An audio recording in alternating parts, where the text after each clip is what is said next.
Hi, everybody, and welcome to another exciting episode of CIDDL Cizzles, the only place to ingest the latest in technology for higher education and related services.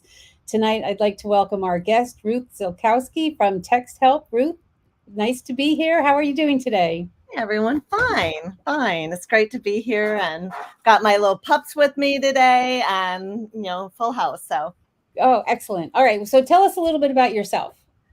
yeah, hi everyone. I'm Ruth Ziolkowski. I'm Senior Vice President of Public Policy and Partnerships at TextHelp.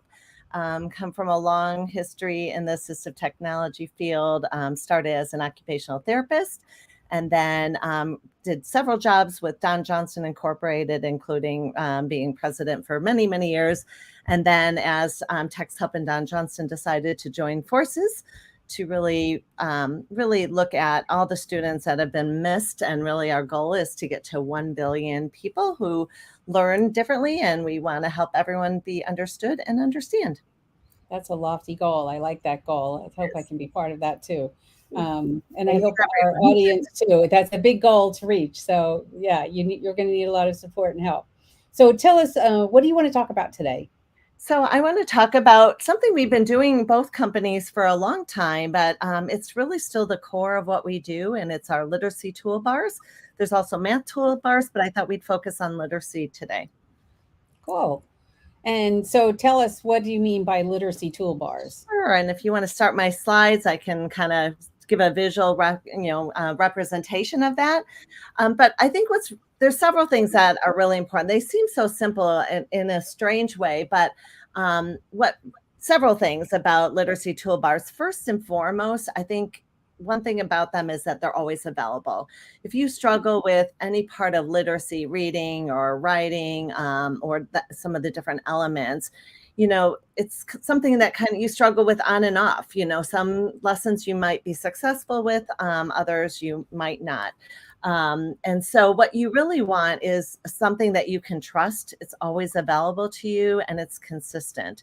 So right now we're in a world where there's a lot of, it's exciting because the platform developers are starting to add some of these supports. Publishers are adding it. It might be like a speaker in your ELA textbook. But what we still find is that sometimes those supports aren't consistent. So you might have it in your ELA textbook, but then you don't have it when it's time for homework.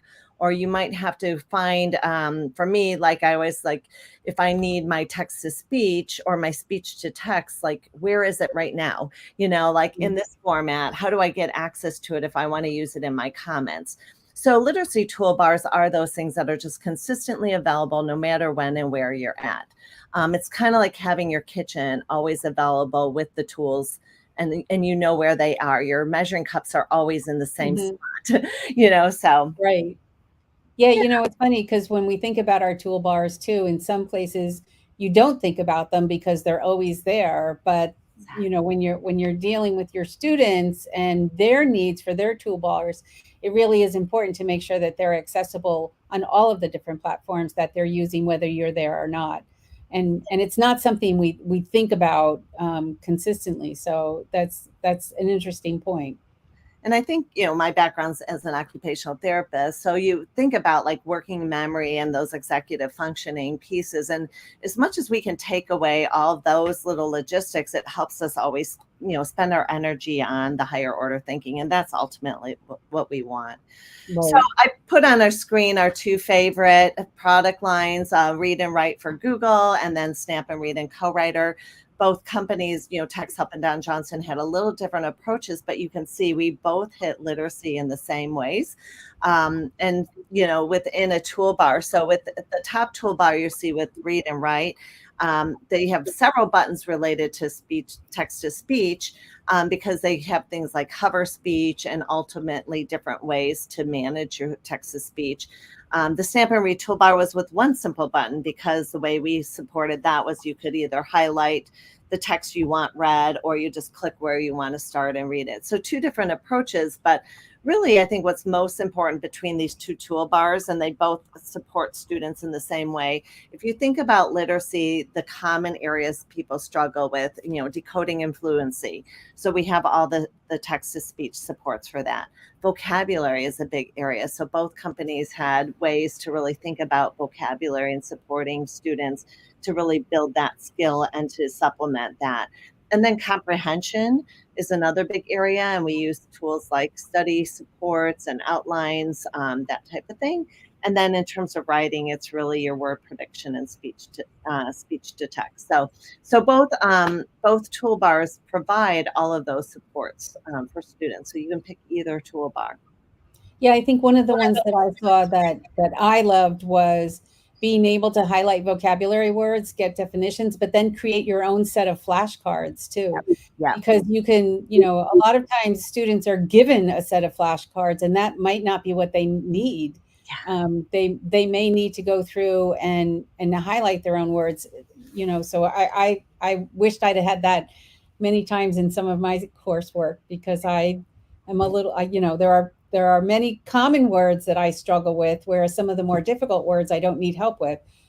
So I thought that was really interesting and a great feature to be able to have that customization for students. Yeah, and I mean, that brings me to like the third piece about a literacy toolbar that you don't see in the tools, but I think what they do is they really raise expectations. They help the students stay in you and I can be in the exact same text, but we can get the supports we need when we need it. So it gives us that choice. It gives us that independence and that agency to pick and choose. And, like we can choose depending on the subject area, so when it comes to writing and math, I might need it differently than in an ELA classroom or social studies classroom. So I can use the tools how I need to use them for the task at hand. Cool. So what do you think the future looks like for literacy toolbars? Oh, the future of literacy toolbars is kind of fun. I think what's really fun for me coming to and joining the TextHelp family is really they started work in workplace as well.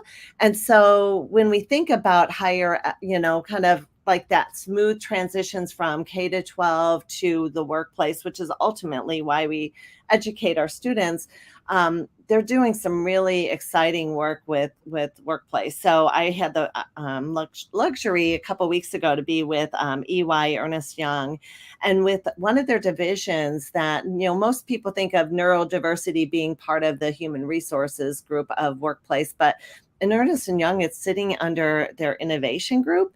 And what's really exciting is their innovation group is saying, like, we have enough employees who think very similarly.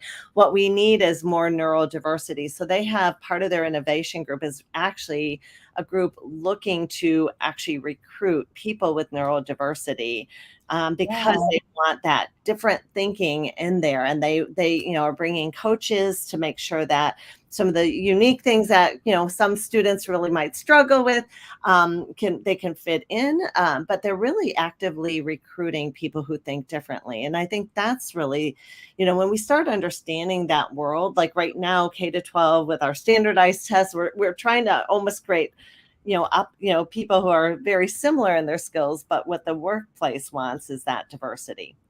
That's amazing, and that's a really important point. I think that, one of the things that or one of the goals as a teacher is you want to prepare your students to be future ready and to be able to support the workforce that's out there.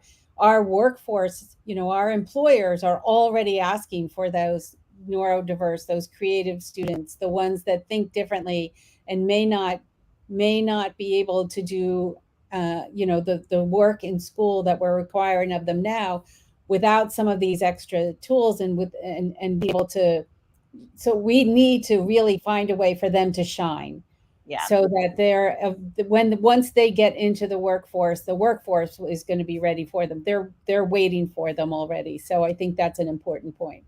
Yeah, and I think if you think about, you hear so many stories of people who've been dyslexic and they'll talk about school was so hard, but then they're super successful at work. Our second language learners, I worry more about, the kids who only speak one language, they're actually at a disadvantage. So I think Yeah, if we that's true. start building our schools around, the people who are diverse and really understanding that, I think our students are going to be more empowered to be successful in the workplace. So Yeah, that's a great point. And we don't think about that all the time. Is the those students, and there's many examples of students that are not that don't do well at school, but but are very successful in the workforce. And how can we support them to make sure that they know that they can be successful. I think that's one of the biggest things that school does a disservice to many of our students is we're making them think that they're not good enough, but they are. They just think in different ways. So yeah, I think that's an important concept. and I So Yeah, just to end this segment, I think the important piece about that is what we're doing not only with literacy toolbars, but we have a tool called UPAR, and it really starts to point out the impact of these toolbars. Like I've been doing this for a long time, and I knew they made a difference. But once I started using data to really understand this, I could see how much of a difference a literacy toolbar can make. So, for example, we have a third grader maybe reading at a first grade level. With UPAR, I can really predictively look at what they can comprehend using these tools and see that like some of these third graders are comprehending at a fifth grade level, or even if they're comprehending at a third grade level. And that's what we need to start looking at. And so that's where like as our intervention intensifies, most of the time our students actually feel stupider. And I'm only using that word because that's the word that they say.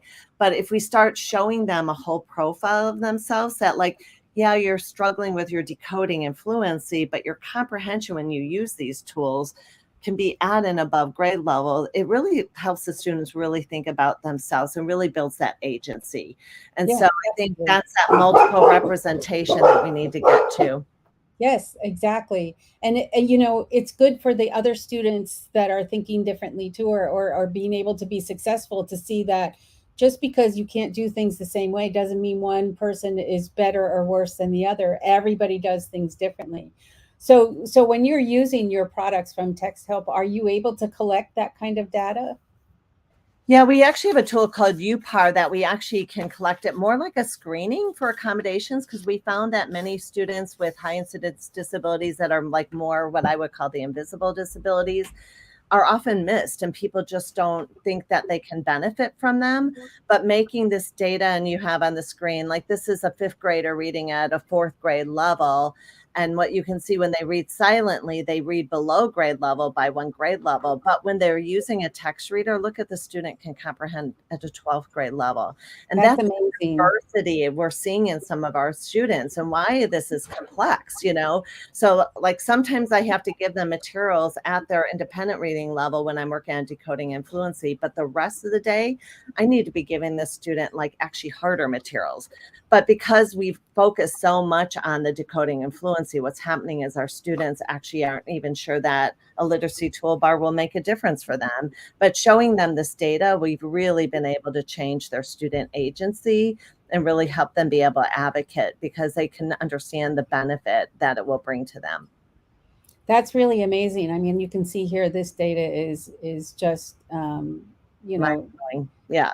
it is when we start to think about all the those students that when we're measuring performance and measuring their growth and we're really missing out on some of the key details that would support them and make show first of all that they can do amazing things, and then second too is to give that agency to them to say, yes, you struggle here, but look at what you're doing here, and the struggles are only going to help you to grow, and that's what we want for all of our children. So yeah, it's an exciting product. I think that should be used more often, Totally.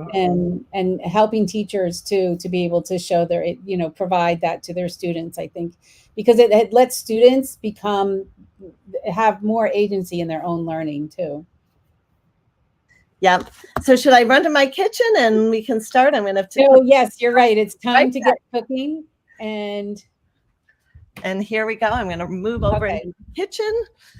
we So lost your video. I don't know if that's on purpose. yeah, I'm just But people there you are. me walk around my house. But so the thing you'll hear about me in cooking, that's actually quite funny is I don't cook. I'm the best cleaner upper in the world. My husband's an amazing cook, and it's really hard to follow somebody who's a great cook. But what I do love to do is entertain. I'm a people person. I have a big family, and I love to bring people together, and I love to celebrate big events. And so when you do that, though, what's fun about that is you have a big diversity. So even as my family has grown, I have nieces and nephews. Some are vegan and some are vegetarian. And then I have my husband who's a meat lover. So it's always a challenge to cook for big groups. But I love the challenge, and I've come with recipes that have helped me do this and be really thoughtful. So we're going to make crustless quiches today because it's super easy to meet a wide variety of people's needs, and then and we're going to make them look really cute for, like, I just recently helped host a wedding shower. So it's really fun to be able to do that and then meet everyone's need and then let them individually serve themselves. So All right, great. So let's see. I've got to get my eggs. I have everything out other than my cold ingredients. So we're going to just quickly throw this together. Again, what's really awesome is you can think about, traditionally quiches are made with eggs and milk, but even your milk products, you can go from cream to different types of milk. I'm going to use today whipping cream because I had that in my house and it makes it a little bit richer. If I was doing this for a crowd, I would actually have two bases. One, I would do my vegan base that would be plant-based. But none of my family is vegan, so we're going to use the real thing and crack some eggs here. And then we're going to, that was a win. We have a beautiful weather here in Chicago today. That was just a win. A door closed. So I got my eggs. I'm going to do about 6 eggs because, again, my son and daughter happen to be home today, so I get to have extra people here to help me. Oh, so that's great. 6 eggs. There's going to be 6 little muffin tins. It looks like your friends there too are checking on the door to make sure that everybody is safe. I got my daughter's dog, my son's dog, and then my 2 dogs here. So they're beautiful. So lucky to have my little pals with me. So I just cracked my eggs. Super simple. Then we'll add our whipping cream. I already know. I asked Siri today just to double check that a pint is the same as 8 ounces, which is the same as a cup of milk. So that's what we're going to use. Thank goodness for Siri. Yes, thank goodness, because she can always help. Now, again, I could have had my measuring cups, and that would have made it really, really easy too. And we'll just whip this up. And then it's really an assembly project, which is kind of the fun part. So give me a minute here. I'm going to add a little salt and pepper. And what I found, my 2 favorite spices are either red pepper or nutmeg. I don't know that I've never tried them together. So we're going to do red pepper because I know that a lot of people like a little extra zing in theirs. And I never tell people I put the red pepper in, but they seem to like that. This is my favorite salt and pepper shaker. You just turn it over and it goes. Oh, I need one of those. I know. Being an occupational therapist, one of the things I used to do is called work hardening, how to make everything easier for people with like bad backs. And I'm a fan of like anything you can make easier, I'm all about. So let me just whip this up. It will be loud. Maybe I'll mute it because really people don't want to hear that.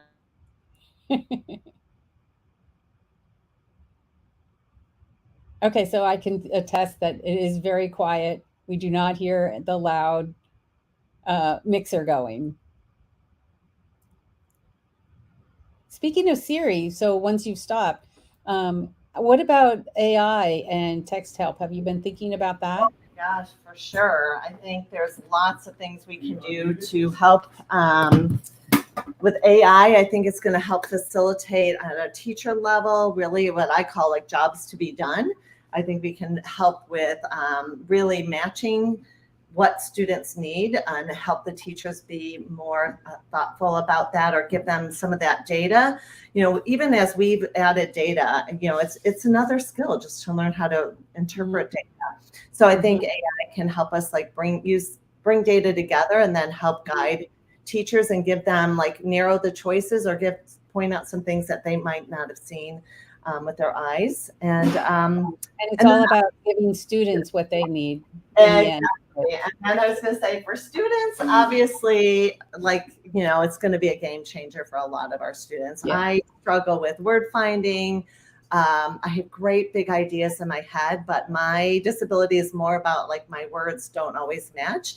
So it's so much easier for me to start with the words I have, but then I can keep going and narrow it down. So even personally, I find it's really going to be. Yeah, I agree. I'm the same way. So I'm going to do 3 types, and I thought I had printed out my little menu for people, but I'm also going to use color coding. So we talk about like tying this in, from how does this work? What's a connection? So obviously like choices. So to me today is really about choices. So I'm going to do a vegetarian only because I'm a bigger fan of veggies. I'm going to do a meat lovers, but then I'm going to do an everything because I kind of I go between vegetarian and everything. So again, this shouldn't just be about me, but the other thing I do is I found these cute, this is the aesthetic part, but I find like, even though I'm not the best cook, if I can make it look cute, it makes a big difference. But these are parchment papers. And this was kind of came out of a COVID thing when we were doing a shower and we needed everything like individually served. But boy, it made it like everything look so much fun for our shower. And it also like lets people, again, it makes me, I don't have to have a big dish of one and a big dish of something. I can individualize it. So, and then I can color code it. So I'm going to use green for my veggie, orange because a lot of cheeses are orange, and then my blue will be my everything. So for my veggies, I'm going to just throw in some onions and spinach because those are my favorite. Sometimes I add mushrooms, but I didn't have that with me today. Now, traditionally in the recipe, they tell me to cook down my spinach and my veggies, but I just found that it wilts my spinach so much, and I think it feels like I take all my nutrients out. So I'm just in my spinach big and fluffy like that. And you'll see then it even helps you identify it if later you forget it. Next is my meat lover. So I have some ham and some bacon already chopped up. I'm a big prep the night before kind of thing. It helps me be organized and think through because I also have some attention issues. And so if I forget something, if I prep, then I know I'm good to go. So I'm doing ham, bacon, and Parmesan cheese. I'm a big fan of Parmesan as a core cheese. And that looks delicious. There's nothing better than eggs and Parmesan. I love it.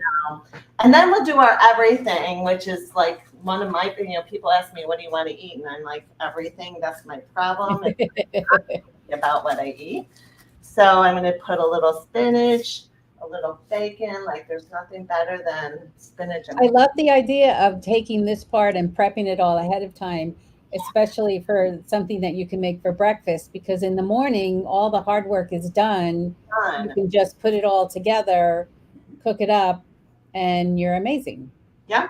And so now look how fast that is. Oh, I have this cute little cup too, and was a Valentine's one. So you can also do color coding, but you can do some other fun stuff like that. And then all you have to do is scoop in your egg mixture.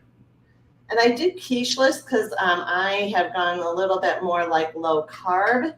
So people don't seem to mind missing their crust it's been my experience. So, and again, it was just another way for me to meet a wider variety of people. So I'm just scooping this in.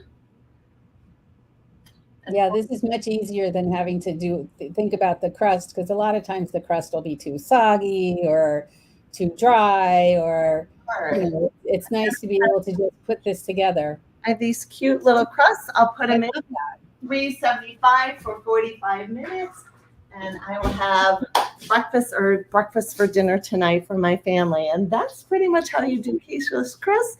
But you can see we can. What temperature are you using? 375. It says 375. Yep. It says 45 minutes, but that was for a whole pan. So I will do it I will start at 35 minutes just because these are individualized. You'll notice my cleanup is going to be super fast because, again, I'm just going to pop these out. My pan is going to be clean. Yes, those are the hardest pans to clean too. So, I'm not the cooker, but mostly the cleaner upper. I'm always keen on making it a fast and easy cleanup. Well, But that definitely was fast and easy, and I love the idea of prepping ahead of time. I mean, isn't that what we do as teachers? We try to get everything done ahead of time so that we can just roll things out for our students. And then having choice, number one, and being able to have something that's individualized. I love that too. That was perfect, and I love the connection.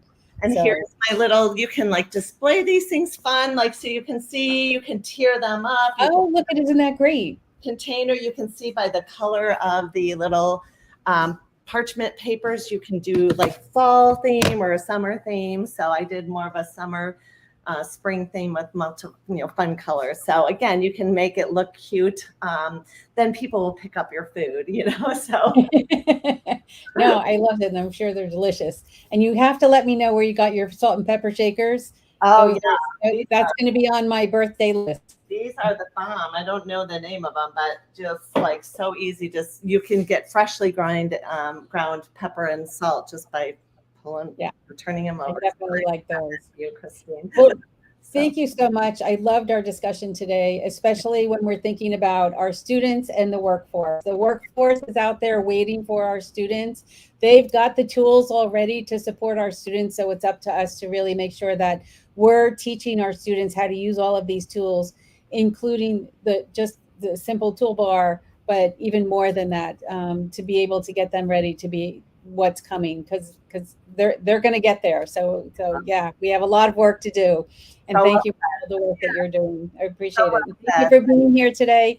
If you want to watch another exciting episode of CIDDL Cizzles, please join us on our community. To go to CIDDL.org, you can join the community, be part of the conversation, and find out some of the other amazing resources that we have there. And we hope to see you soon. So thank you again. Bye. Bye, everyone.